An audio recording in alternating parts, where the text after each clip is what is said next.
parlementaire malgache intervient dans une période particulièrement sombre pour la démocratie en général et la liberté d'expression, en particulier dans la Grande Île. En effet, vos pairs locaux ne vous ont certainement pas dit qu'un code de la communication incontestablement liberticide vient tout juste d'être adopté par les deux chambres du Parlement, des adoptions intervenues par ailleurs dans des conditions qui sont loin d'honorer la fonction parlementaire. Déjà, la loi en question a fait l'objet de vives contestations de la part des acteurs de la presse, aussi bien nationaux qu'internationaux, à l'instar de l'Union internationale de la presse francophone, UPF, et Reporters sans frontières, RSF, en raison non seulement des circonstances de son élaboration empreinte de duperie et de manchons étatiques, mais aussi et surtout de son caractère résolument répressif.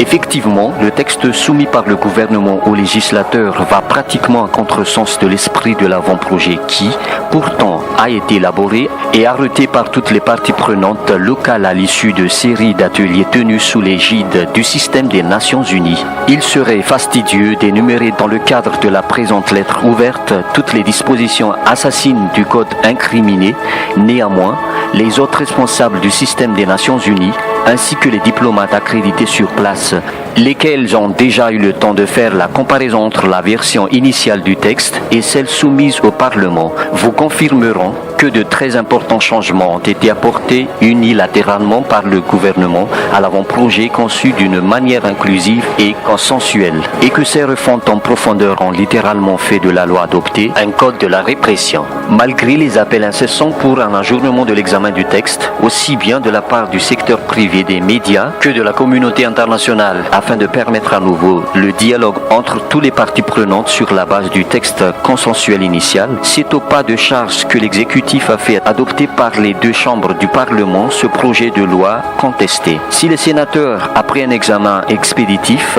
ont procédé à son adoption en y apportant un seul amendement qui, de surcroît, est très mal à propos, les conditions dans lesquelles cette loi a été votée à l'Assemblée nationale frisent le scandale. Convoqués en séance plénière à 23h, les députés, dans un esprit vindicatif, se livrèrent à une parodie de débat, lesquels se relèvent être exclusivement des attaques en règle contre la presse privée nationale et nullement des discussions au fond. C'est dans ces circonstances révoltantes qu'a été adopté le nouveau code malgache de la communication, une loi qui, en violant ouvertement l'article 19 de la Déclaration universelle des droits de l'homme, constitue un grand bond en arrière pour la démocratie à Madagascar.